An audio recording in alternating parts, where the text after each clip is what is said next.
we're going to get into the Q&A. Some people sent some questions, and we're going to try to get through all of them. So these first couple, Elliot Pritt's asking about tire wobble.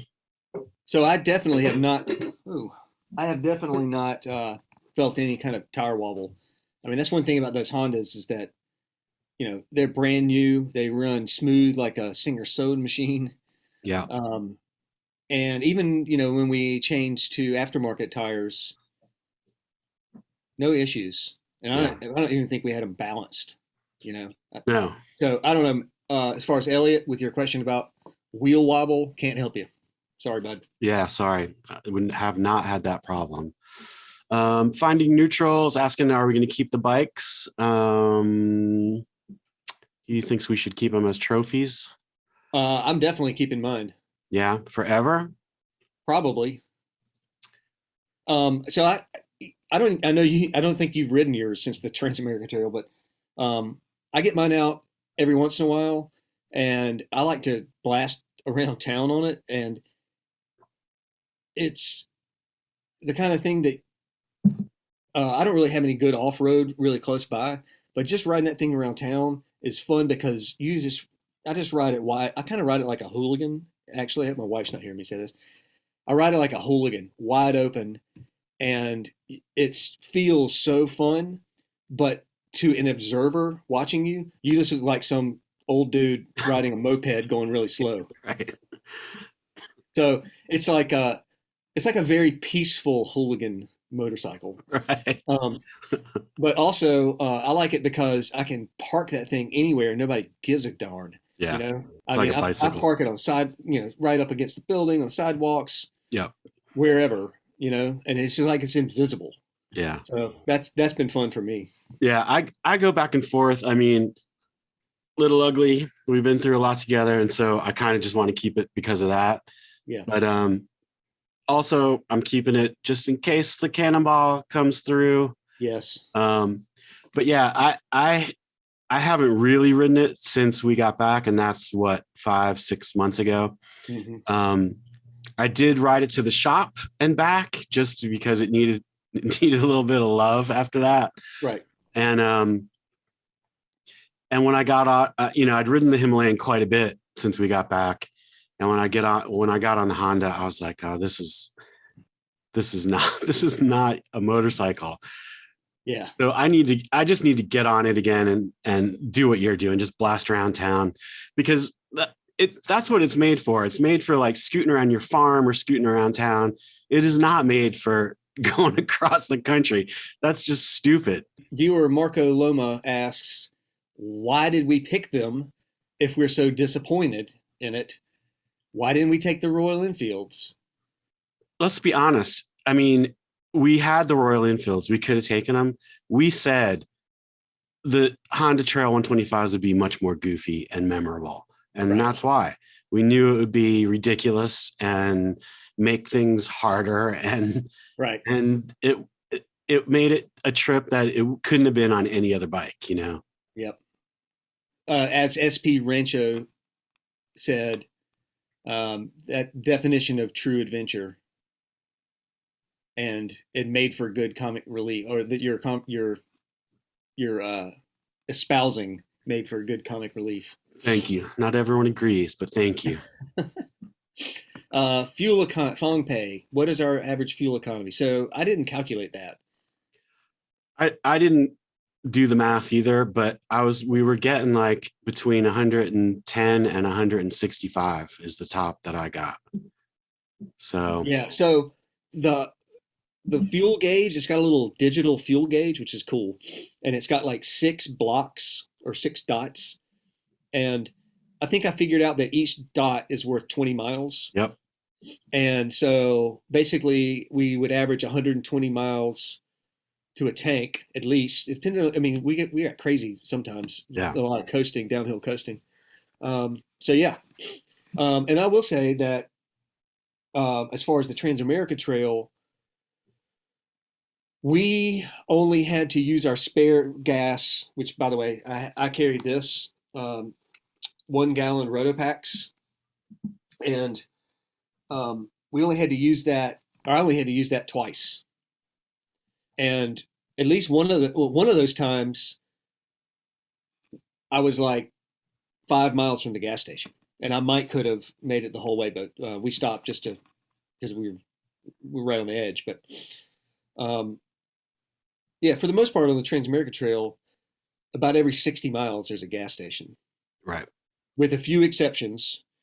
So What was you there was one that was almost 200 miles, right? yeah, it was, yeah, in Oregon. Also in the Smoky Mountain 500, there's a section that's almost 200 miles. Right. And I think I ran out twice on the solo part, and that was just because I was stupid and didn't stop at the right Right. spot. Question from Tom D. What bike would you take? All right. Would we do it? Would we pick something bigger next time? Yes. I think so. Yeah. I would like to try this kind of thing on the Himalayan. I think that would be the next thing to do. Yeah. And I've since got my DR6. It's a 2002 DR650 that was unused for 9 or 10 years. Just put up very poorly. And, I didn't prepare it at all. I just parked it and quit riding it. So I had to, it had bad gasoline and carburetor and all that. But I've restored that, and I've got it just about ready to ride now. So yeah, I would take that. Or, I mean, I yeah, I mean, it was cool that we did it on the Hondas. It was a great part of that trip. It made sense for us. But yeah, next time I would definitely step up. Yep. Yeah, and I was trying to think too that with the Himalayan, not being the best, most experienced adventure rider, and would I have been able to do the TAT on that thing? And I think so. I think so. On the I'm Royal trying. Enfield? What? Would you be able to do the TAT on your Royal Enfield? That's what you're asking. Yeah. Yeah. I think so. Yeah. Uh, yeah, I mean, the majority of the Transamerican Trail is either back roads, either paved, or gravel roads. And really, the only parts that would be sketchy would be the couple of times that there's a little bit of loose sand or the deep gravel. And then as far as like around some of the higher mountains, just being comfortable doing the switchback turns. Right. Right. The Yeah. key to the switchbacks is don't slow all the way down. Right. You got to keep momentum going around. Yeah. That might actually be easier on the Royal Enfield. And maybe as far as the rough stuff, I guess Warloop might have been the roughest sort of little tiny section. And I think I could have done that on the Himalayan. It wouldn't have been pretty, but I think I could have done it. Yeah. Stock gearing. Yes, we had stock gearing. De La Mancha asks. Yes, the original gearing, although like mentioned before, it was planned all along. I was going to get a 1/2 smaller countershaft sprocket, and I tried it in the last minute to get them too. I had to move my flight up a week just about to meet Angela at the right time, and ended up having problems, supply chain problems, finding that right sprocket, the correct sprocket. But yeah, I would probably, like I said before, take the countershaft sprocket 1/2 smaller and change it out just for those passes. Yep. And then Doug Neely's asking about fuel range again. I think we covered that. We got between 120 and the top was 165. And we never 1.1. really had to get off the TAT to go fill up. We would generally find a place on the trail. The route from Sam has like most gas stations marked that are on the trail, Yeah. or we just would use Google Maps if we had service or something. Yeah. But I don't think we ever. The only times we actually got off the trail to do anything were running errands, like tire repair or drone replacement, or one time it was because there was no place we needed a hotel and there was no hotel available, so we had to Right. make a deviation there. Yeah. Along the way moto, it's talking about Itchy Boots CRF 300 Rally. Itchy Boots. Yeah, that would be a cool bike. In fact, I'm kind of looking at a used CRF 250 Rally, um, also an underpowered motorcycle. But all you really need, if you had that bike, I mean, that'd be another one that I would not be afraid to take it stock. Yeah. Just, And he says, I need platform boots so I can touch the ground. That's probably true. What are those, like 34-inch seat height, something like that? I don't know. When I picked up my Honda at the dealership, they had one of those 300 Rallies in stock, and it did seem very tall to me, but Yeah. I've never ridden one. They look cool. I just don't like the looks of those bikes. There's so much plastic and stuff. I just like the looks of the Enfield so much better. Well, so there was an old Honda bike called a Trans Alp. It was called the Trans Alp, and back in the '90s, I think. And I liked it. It was bike. I think it was a 500 single or 600 single or something. But I love that. It was like one of the early adventure bikes, and the Rally kind of a little bit reminds me of that. But the Trans Alp had a lot of plastic too, but kind of looked funky in like a '90s way back then. I Yeah. liked it. All right. 4WD Adventure. He's asking about the sprockets. Would we take them? Yes, we would. Luggage weight and provide better climbing. Yeah, we would take sprockets. Honestly, we should have had sprockets for the Smoky Mountain too. I mean, they should just be in your kit if you have a CT 125, just in case you need them. Yeah, and I think if you just change the front, that's simpler, obviously, than the rear. But also because you're going to go down, then you should be able to just adjust your chain to compensate. Versus if you went with a larger rear sprocket, it's more of a hassle to put on, and you might need to have another link in your chain. I don't know. I'm not a very good mechanic. I mean, there's probably people watching this that are like, this basic stuff, but Yeah. Well, on the CT 125 Facebook page, they're all like, of course you should have taken a sprocket. Yeah. All right, Mark Flau. what was with the flat tires? Right. So what we think we figured out after all of that was that I didn't overinflate them enough to where they would pop into place and really seat the bead. Is that what you say? Yeah. So I think what happened is Angelo didn't inflate the tube enough to let the bead of the tire seat on the rim. So it was just a little bit loose. So then when he would go down the road, the tire would spin a little bit on the rim of the wheel, and then it would tear the valve stem. That day that all this was happening, I went down, I'm back at mission control at my computer, and I went on a deep, deep, deep dive of figuring out those tubes. Let me go get a tube, Angela. All right. So the tubes we took look like this. I don't know if you can see. There's two nuts down here. Two nuts and a little like metal washer. And look up online one time if you're bored about all the different ways people say you're supposed to put these nuts. Some say that you put one on the inside of the rim, one on the outside, and tighten them down.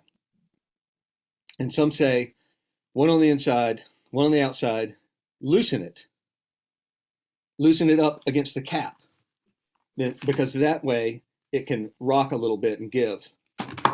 Some say no nut on the inside, both of them on the outside, and back them off where the second nut is locks down the first. I mean, but the answer to the question is that we think that Angelo was just ripping the valve stem because the tires weren't seated. Yep. I think Hopefully. that has to be what it was. And the guy when I had the tire, the Shinko replaced, he did it nut on the inside, nut on the outside. And But, tighten it down. but to me, what the two nuts on the outside makes the most sense to me, honestly. But who knows? Yeah. It's an argument you can have on any forum at any time. Tony Lau's asking, would you go tubeless? Oh, and intercom. Yeah, you're right. No, I would not waste the time to convert a Honda wheel to tubeless. No. I would just take the tubes and deal with it, because those tires are, I mean, I haven't taken one off, but I've taken, tires off my trials bikes and everything, but they seem pretty easy compared to like like a real big adventure bike with tubeless, or, more heavy duty tires. Right. And the intercom was a T-com, just a cheap Amazon find. Actually, I got that from the Kiwi Grom's equipment list.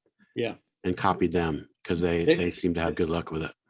They were super useful and they work great. And they're cheap. They're cheap.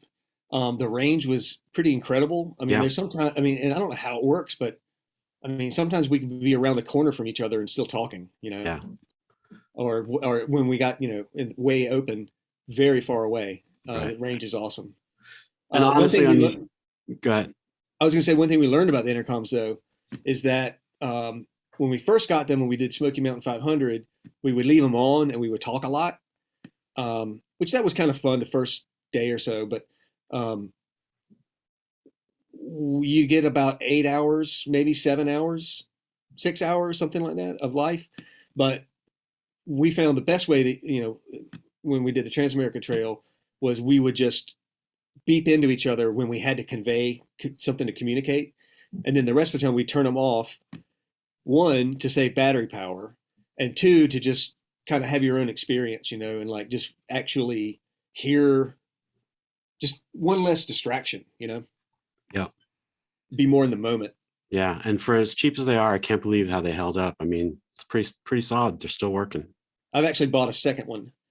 And I'm going to have that one to be able to loan to like if Stan or some of my other friends rides with me, we can just loan that one. And just it comes with two ways to attach. So one is like the 2-sided tape, so you can attach it permanently, but the other one's like a little clip. Right. So that way it can be kind of portable. Yeah. Brian Doherty asks, what about maintenance? Cleaning, lubing chains. As the Bible says, treat your ass kindly, for it bears you. Okay. I'll be honest, I'm very, very slack about motorcycle maintenance. We would just use spray on aerosol chain lube. I don't even really remember checking my tire pressure on the trip. I know you did your valve adjustment yourself before you left. Did I do it? I didn't do a valve adjustment on that bike. Oh. No, I did it on the Himalayan. Okay. Yeah. Yeah, I took my bike to the dealer and had them kind of get everything done. Did the first service or whatever.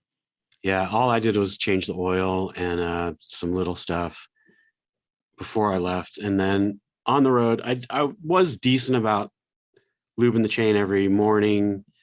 And for some reason, I was paranoid about my tires straight away. So I was checking the air pressure quite a bit. And then after the 4-flat debacle, I still stayed paranoid for a while. But then after we got used to those Shinkos, I forgot about tires after that. Never checked. Only other thing that was the checking the chain tension. Yeah. Before we started, I put I don't remember the brand or the model, but maybe it's an NK, but a O-ring chain. And the guy in the service department of the Carolina Honda is a Grom guy. So he's like, this is the chain you want, this is what we put on our Groms and blah, blah, blah. So my chain I think I've adjusted it once in 4,000 miles.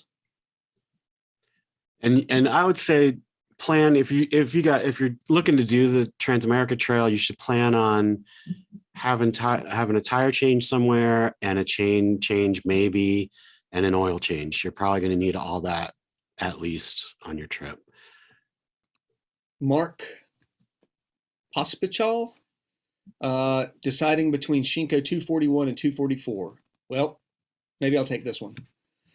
I started off on 241s. I bought those here in Columbia and had them installed just for the Transamerica Trail. I bought them because I liked the fact that, number one, they looked like trials tires, and having been a former trials rider, it just appealed to me. But also, I thought maybe they would be a little bit better on the road than the 244s. But as it turns out, I was completely wrong. The only place I would recommend getting a 241 is if you're going to only ride on soft off-road, or like if you're at Moab. I mean, that tire would be perfect for slick rock. It's very grippy, but it's very, very soft. And so what happened to me is I only got 1,000 miles or something on them.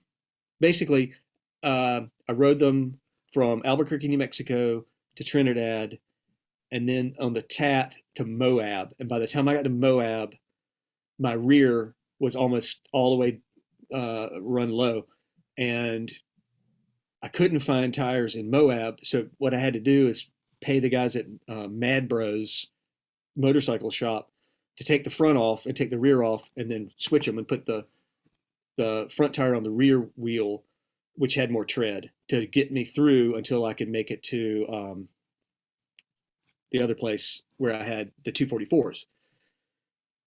Now, on the 244s, they're awesome. They are long lasting. They did great in the gravel, and they do really good on the road. And I like them so much that I bought them and put them on my DR650. And probably will put them on the Royal Enfield. All right. Creative is asking about what did we bring and didn't need, and what did we wish we had. I'll go first. I had this saw, which is really cool, that I never needed. And I had that because I had watched that Jeremy Rides guy go through Oregon. He wasn't on Sam's track, and he had a lot of tree problems. And so I thought it would be good to have.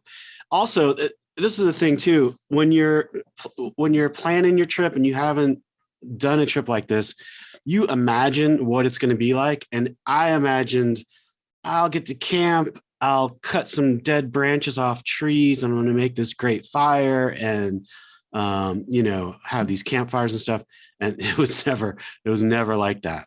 Never made a campfire. Never made a campfire. But I had that and I didn't need it. I sent that home in Oregon or somewhere. And other than that, my pack was perfect. I had maybe an extra long sleeve shirt I didn't need.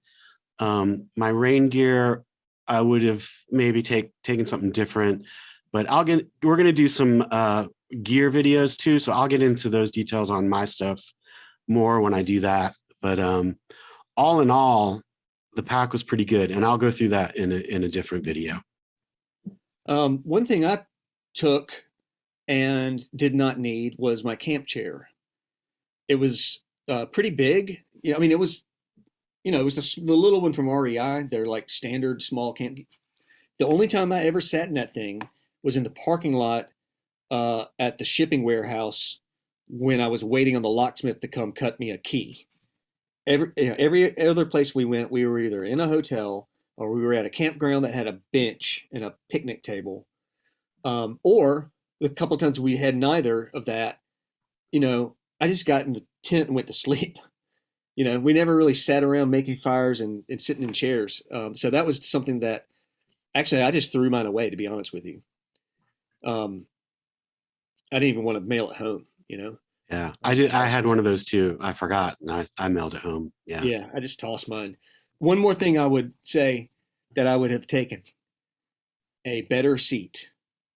I had a stock motorcycle seat, and that Honda seat, it ain't great.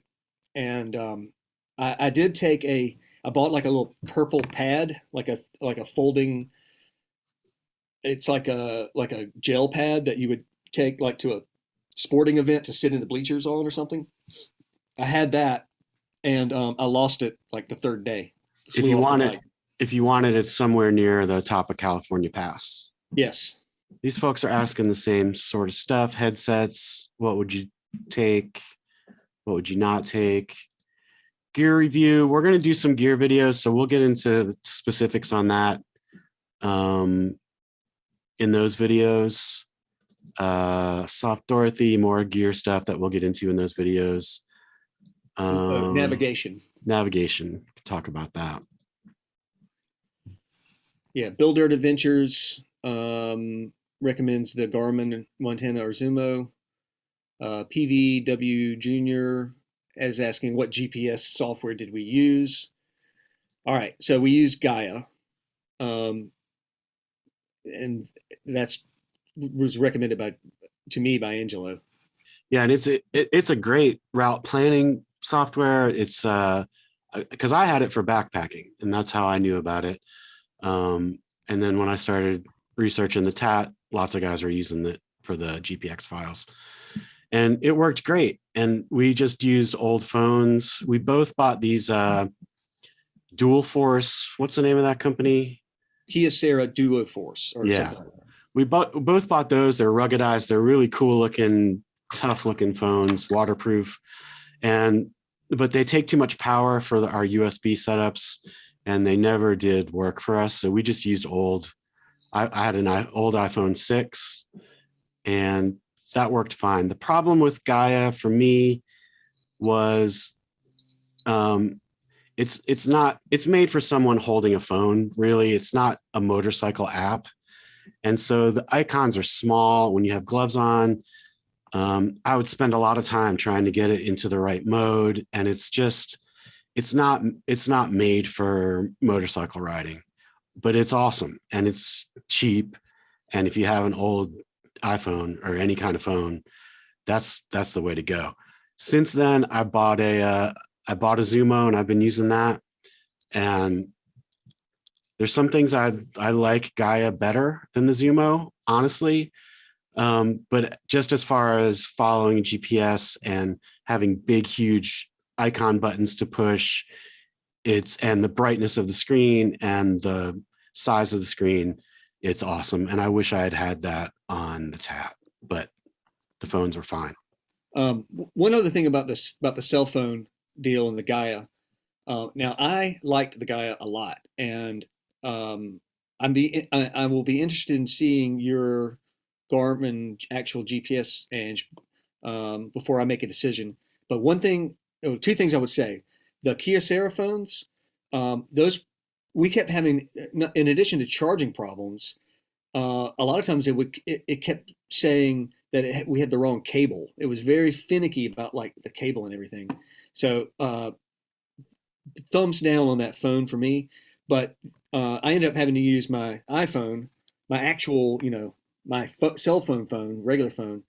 And two problems with that is with it mounted up on the bike handlebars, it shook to death and broke the camera. So it's currently, I don't know if you can hear this, but camera's dead. It just vibrates. It might be pretty cool for making a music video or something. But the other thing though is that I wouldn't do that again. I would keep my actual cell phone in my pocket in my jacket, again, in case I got separated from the bike, so that I wouldn't lose my only method of communication. Yeah, and the same thing happened to me. I had to get a new phone in I forget, Tulsa, because I knew about the phone shake issue, and so I kept mine in my pocket. But there were times when, like, going to Tulsa and trying to get around the city, I put on my normal phone with Google, and I did that too much, and the same thing happened to me. The camera blew.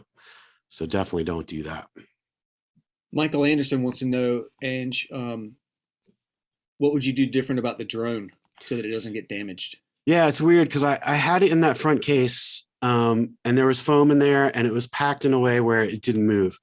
And on the Smoky Mountain 500, I mean, we beat the crap out of those bikes on that ride, and the drone was fine the whole time. So, again, that was our shakedown. So I thought it was going to be fine, and it was up until I can't remember when it crapped out the first time. Sometime after, I don't know, Arkansas or so. It made it a good ways. I guess next time I would probably, like, now on the Himalayan, I have it in the tank bag, and it's kind of a little more padded, and probably not right on top of the front shock is probably not the best place for a drone, because they are a little bit sensitive. And but I also think it might have had to do with, I had a little ND filter that clipped on the lens, and I was leaving that on there and putting the front case on with the you couldn't put the front case on without the lens tilted down, and that might have had something to do with it. So I don't use the ND filter anymore, just to keep it packed the way, with the lens facing forward. That might help. But yeah, maybe back in the gear where it's softer and not as many vibrations would be better. Yeah, it could have just been, the location was in, it's all the jostling. Because after the drone was gone, I put like a package of crackers in that box, and after a day of riding, I opened it. It was completely pulverized, and that's something you should know about this trip. Everything you have is going to be dusty and pulverized to hell. And I'll mention this in my gear video, but the only thing on those bikes that failed was stuff that I put on it, like the racks and stuff like that. And I didn't Loctite. If you're doing this trip, take everything off and redo it with Loctite. Maybe that'll help, but it probably won't. I mean, it's rough on a bike. Hascat asked about charging setups. I think you should just cover that in your gear video. Yeah, I'll go that into detail. Yep. But I will say, in short, we ended up both having two methods. We had a USB on the bike handlebar, and then we had a second method. For me, it was an Optimate USB charger that had a higher output, like 3.3 amp or something like that. Yeah, and I'll go into my setup in a gear specific video. Or he or she is also asking about map apps. We used Gaia, and it was great. Planning tips, daily distance, blah blah. We before we left, we thought it was going to be like 150 a day, and we usually did over that. But 150 is probably a good plan, depending on how long you like to sit on the bike. Daily distance, reality, yeah. The reality was we were doing probably 175 to 200, and sometimes much more than that a day. Camera gear and tips. I'll go over the camera gear in my equipment video. DB Cooper asked, why didn't we stay and spend a day at any of our stops? Because we were weird and we just wanted to ride. Yeah, I think for us, I feel like I've said this before in the videos, but we like to ride, man. We found out that we have similar tastes in how the day goes on the Smoky Mountain 500. We just like to ride, and that's what we were out there to do. We knew we weren't going out there to, buy postcards and gift shops. That just wasn't what it was about for us. We just wanted to ride. Michael Stanzik asks, Johnny Pow, any regrets about not joining up with Ange earlier? I'm going to say no. Now, I was jealous that I didn't get to do the whole thing, but I'm not jealous that I didn't have to ride through Oklahoma. So I feel like I made a pretty good decision starting where I did. In fact, New Mexico, I love New Mexico. I can't wait to go back. So yeah, for the amount of time I had, it couldn't have been a better choice for me, starting where I did and meeting where I did. And for anyone out there who doesn't have, a month to blow on this, starting where Johnny Powell started is the perfect starting starting point. Yep. And as far as the TAT, you can either start, I would say start either at Trinidad or maybe La Vita if you're coming, whichever direction you're coming from. All right, this one's for Johnny Pow. This is from 4WD Adventure. How tall is Johnny? How is the relative comfort on the CT125? Have a friend 6'1". Was it uncomfortable? I'm 6'2", and I'm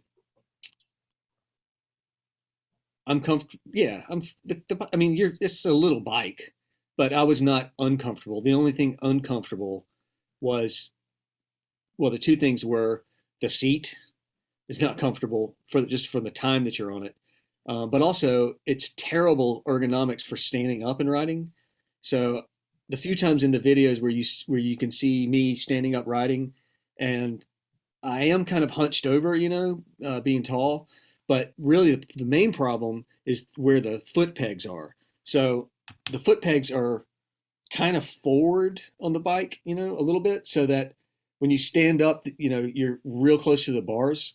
Whereas like trials bikes and everything, the foot pegs are further back.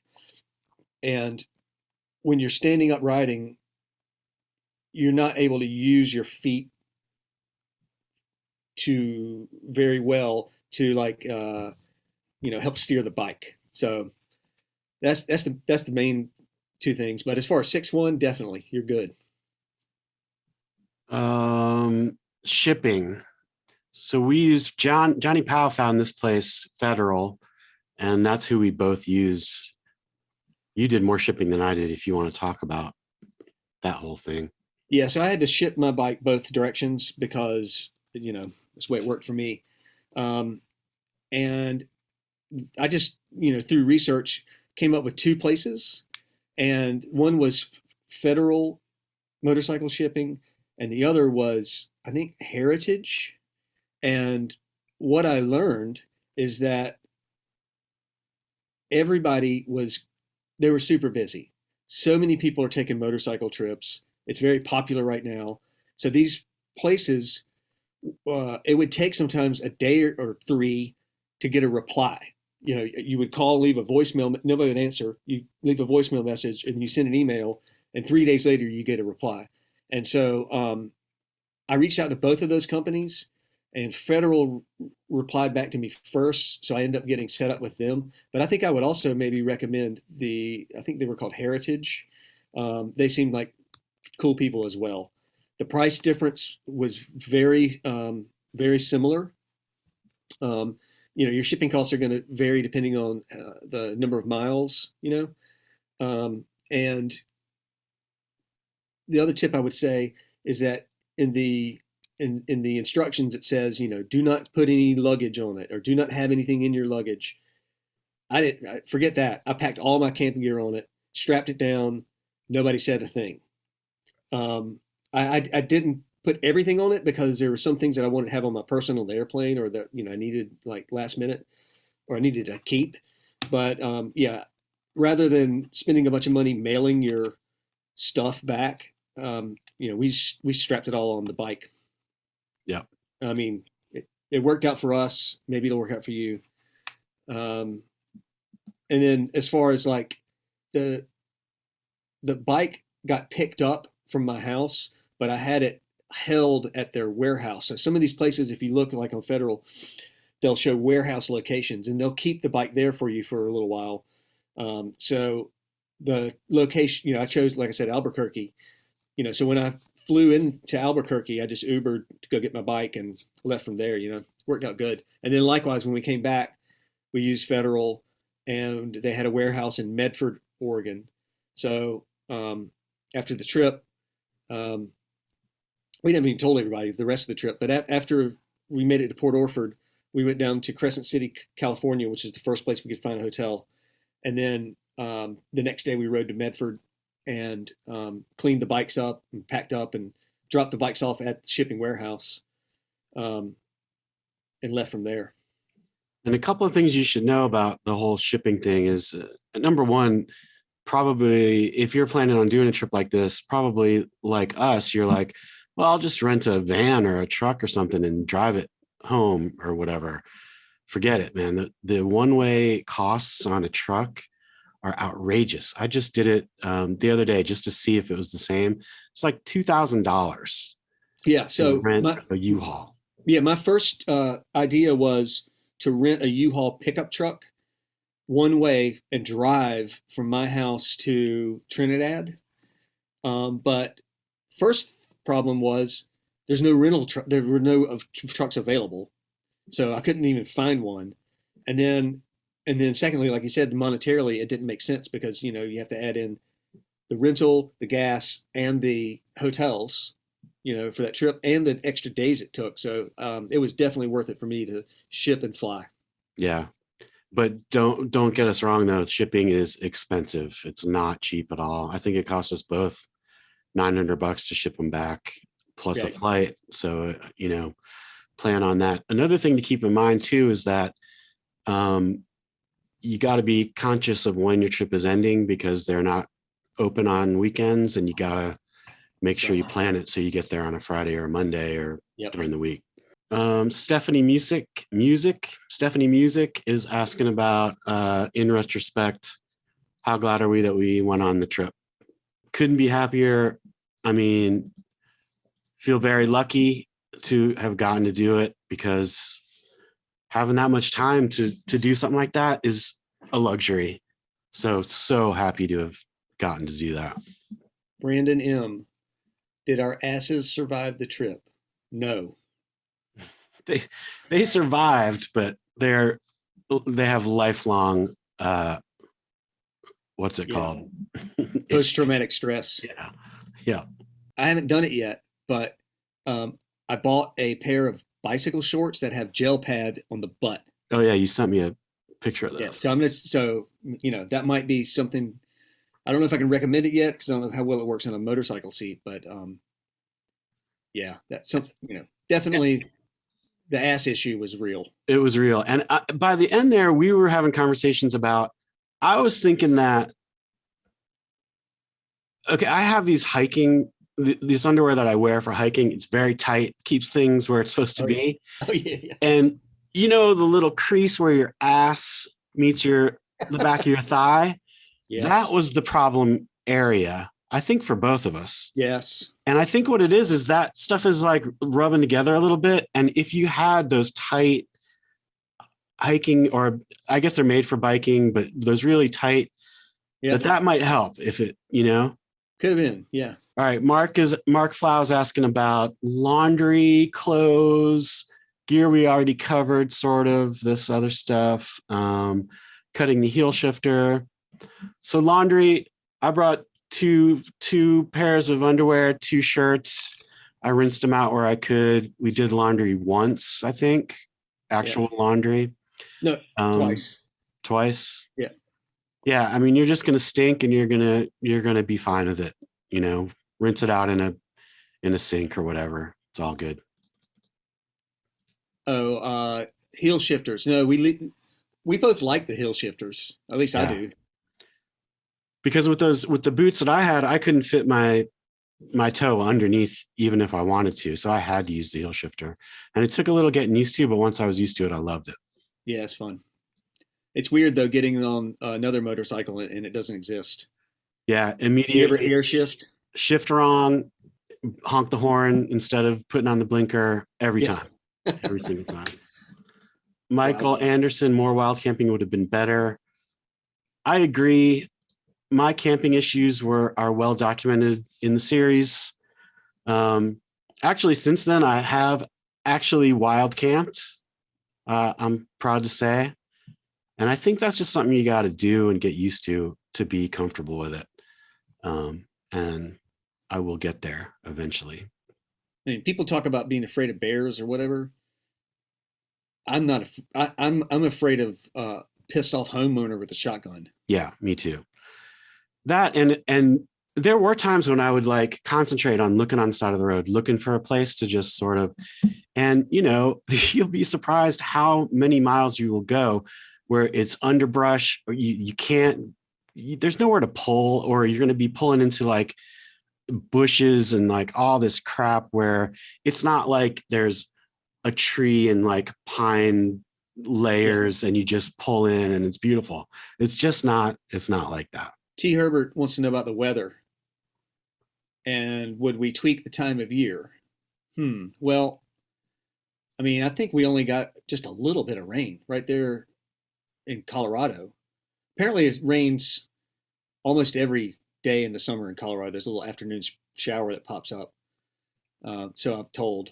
But otherwise, man, we had perfect weather. We did. I got hammered in Oklahoma a little bit. Other than that, though, we got lucky.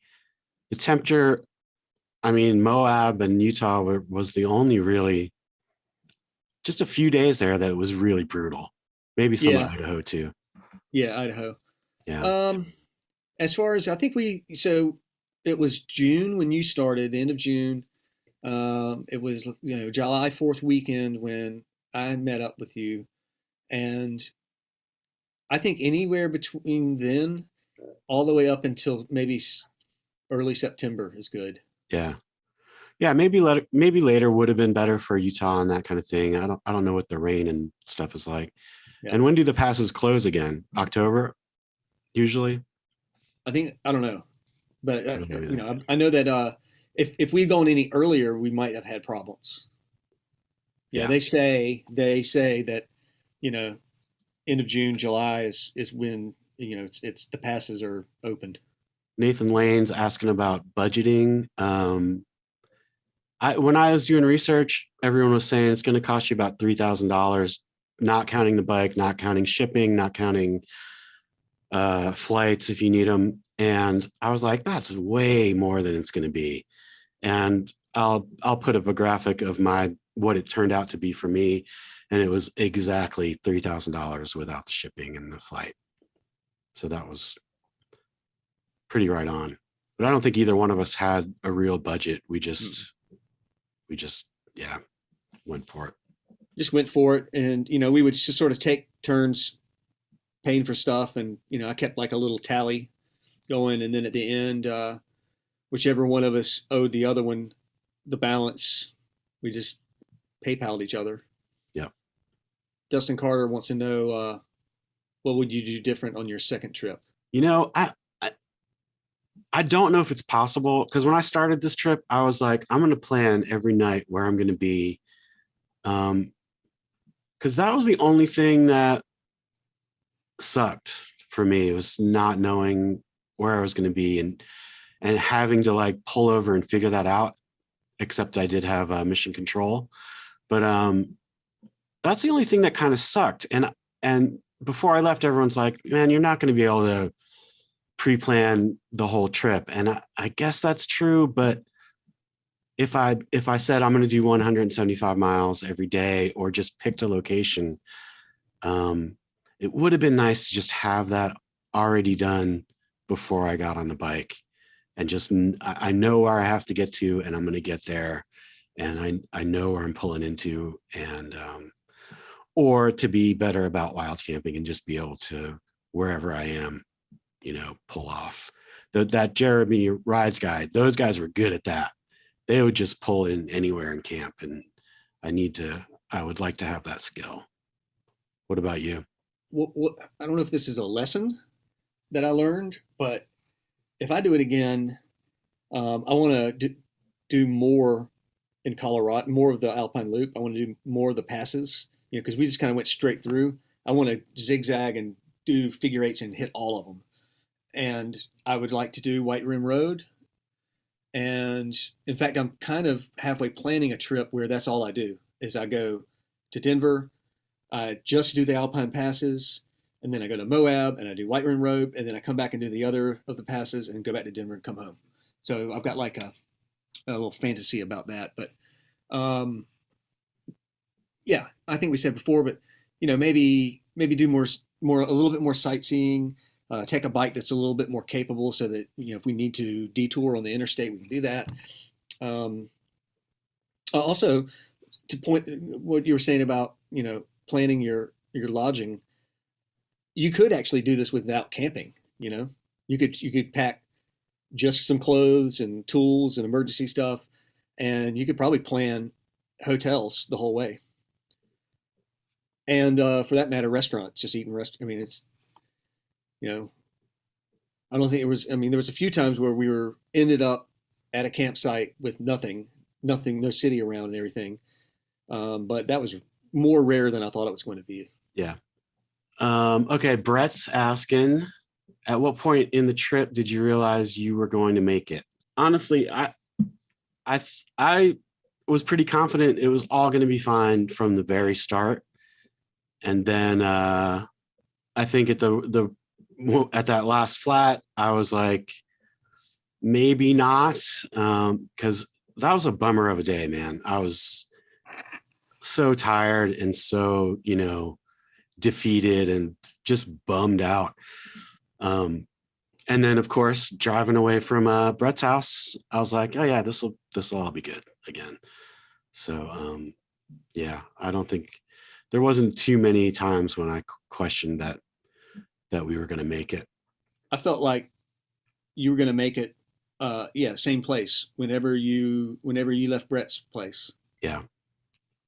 And as soon as I saw you moving out of there, I'm like, all right, it's on now. Yeah. And Brett was awesome for the nuts and bolts, like tires and, making sure the bike was good, but he was also good for like the mental, yeah, because he was like, dude, your bike's in your head, you're hearing noises, all that stuff. And it was true. And so after I left his place, I was like, I was feeling good again. PVWJR again wants to know total miles. My total miles were 5,027 to Port Orford, and then another to something to Crescent City and Medford. Yeah, I don't really know. I didn't exactly document it. But 3,300 miles, something like that for me. Okay, Geo Runner, if you only had 5 days, what would you do? Which section? I wish you could skip around, because I would do North Carolina, Georgia, Tennessee, then I would do the Ozarks, then I would do from Trinidad to the end. I guess that's more than 5 days, but yeah, it's more than 5 days. Yeah, Trinidad to the end for me was 15 days. Yeah. 5 days. That's tough. 14. Yeah. 5 days. Yeah. Yeah. You could do Salida to Ephraim. Yep. Salida to Ephraim, or just do the Smoky Mountain 500. Or do this. Yeah. Do that. Or maybe, not Arco, but I don't have a map of it. Featherville. Arco to Featherville was pretty awesome, though. Yeah, like or Arco to Bend, something like that. I can't remember. So some of the parts of, by the time we got through Oregon, it was hard for me to remember what parts were good and what parts were not good. But I remember loving Oregon, but I remember that also some of it being kind of boring gravel. Yeah, there was all that. The Mars rover stuff was in Oregon, and some of that wasn't great. Idaho, man, Idaho not even awesome. I want to go back there and do some serious exploring. Sawgrass Mountains. Yeah, crazy stuff. Yeah, 5 days though. I mean, you could spend 5 days doing what John's going to do. Colorado and. Yeah, you could just do the Alpine passes. Yeah. Edward Peterson wants to know about your music, Angelo. Music was mostly from a company called Artlist, and it's something I already had for work. It's where I get all the music for my work videos, and it's high quality stuff. It's not like cheesy corporate music. It's real artists that put their music up there, and you license it. You license it? Yeah, I license it, so there's no copyright issues at all. I actually had some of these bands, they'll list them on different sites. So another site put a strike on one of my videos, and I just showed my certificate of license, and it went away. So, and that doesn't happen often because I do have a license for it. and yeah, the selection of music was very, very time consuming. But I'm into music, and it was an important part of the videos. So it was It worth. needs to be pointed out also that a lot of the music is actually Angelo's music.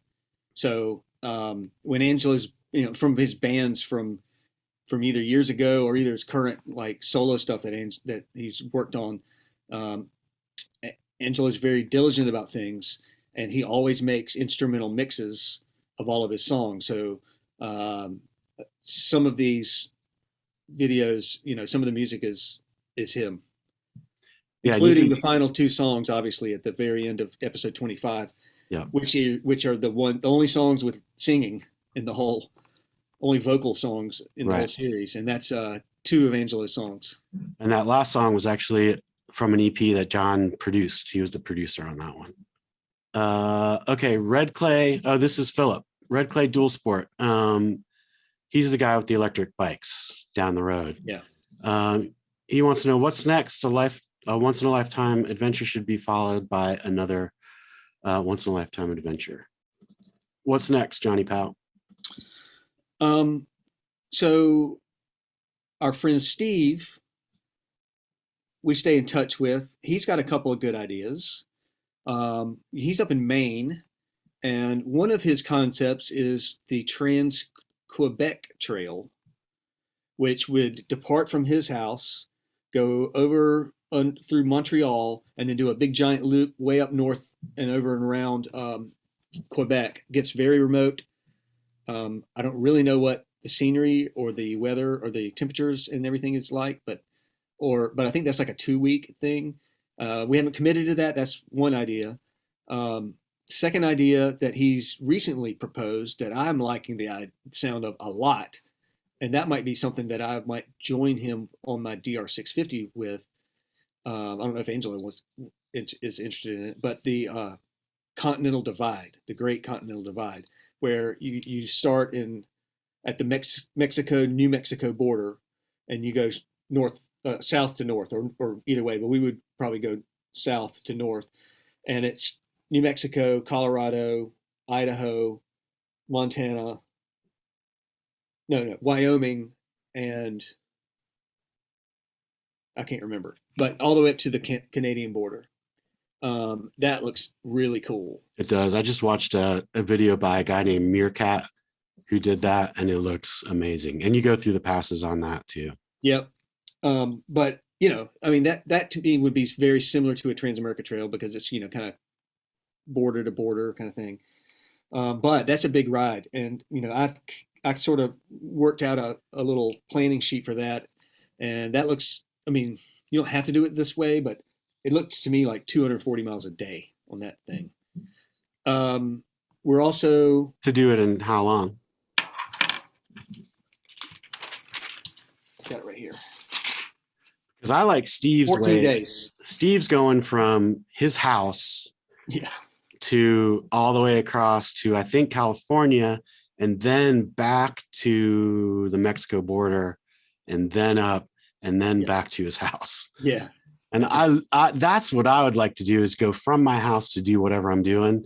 Right. But man, he's got more time than I think I can put out there. But you just told me this morning you have an idea for the BDRs. Yeah. Speaking of leaving out of my driveway and getting back to my driveway, I'm thinking maybe I could do the Mid-Atlantic BDR and then cut across to the Northeastern BDR and then plan a cool, non-highway route home from that. I think that would probably take the 25 days, 20 days. And then there's the imagination, or there's the inner imagination is a concept of potentially doing the scooter cannonball run in 2023. And that's coast to coast time trial. It's 10 days. It would start, I believe, in Southern California and end in the Southeast somewhere. And that would be Honda Trail 125s, maybe. But then as far as like actual coming up, we're going to do about a month and a half, maybe do a ride together on the Royal Enfields in the North Carolina mountains. Yep. I'm not sure exactly which route yet, but something. Yep. And there's John's Colorado crisscross the. I don't think you mentioned that one just now, did you? Crisscross the. No, I mentioned a minute ago, passes. but yeah, I've got a an idea about just alpine passes in Moab, maybe. The problem with that is I really don't want to ride that by myself because the places I want to go are going to be the more challenge. It's going to be Ibogen Pass and Poughkeepsie Gulch and White Rim, and for safety I need someone to come with me, Right. but also it's going to be difficult riding. And a friend of mine, another old motorcycle buddy of mine, is maybe interested, but he doesn't have a bike yet. And also, I don't know if I've shared with him my plans as far as the difficulty level. Yeah, that's why I've been shrinking away from it. Is number one, the difficult. It's probably above my skill level. Some of the stuff you want to do, but also just the shipping and the logistics of that stuff. Yeah, it's not going to be cheap. So it's not going to be cheap. Yeah. So if Steve wants to do if the idea of doing the Great Continental Divide happens, I would do that instead of my thing. Right. And then bottom line basin, same sort of question. Any chance of future BDR trips on the Hondas? I don't know. Who knows? Probably. I don't think we're far enough away from the TAT trip to want to get on those for a trip like that. And I also think that the Himalayans, particularly on the mid-Atlantic BDR, is a better choice. Yeah. Same from Ray Cleveland. Are you going to pair up for a Team CT125 reprise? We're going to win the Scooter Cannonball. Yeah, we're going to win the Scooter Cannonball. Kevin Kelly, have you considered organizing a group like Ed March did on C90? I don't know. That's definitely would not be my forte, organizing a group. I'm not even familiar with Ed March's group. I guess it's I think he took people on a tour in like Thailand and sort of led a ride, I think is what he's talking about. Oh, really? Wow. Yeah. Matt Inner wants a huge hour-long 70s style special on wedge salads. So we're going to start working on that, and we should have that done in a couple weeks. Wedge salads. Yeah, that's all. So that's all the questions we got. We're gonna add some equipment videos sometime soon. So look out for those. What else you got, Johnny Pow? I would just say that I've started my own channel, and I've got one video up. It's not very. It's it's going to take me a while to get the hang of it.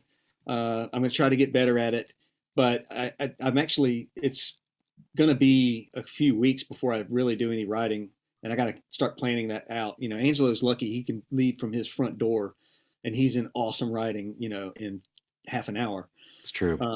For me, there's just not that much good stuff around here. But I'm trying to come up with concepts for, I'm not going to try to make my channel exactly like Angelo's.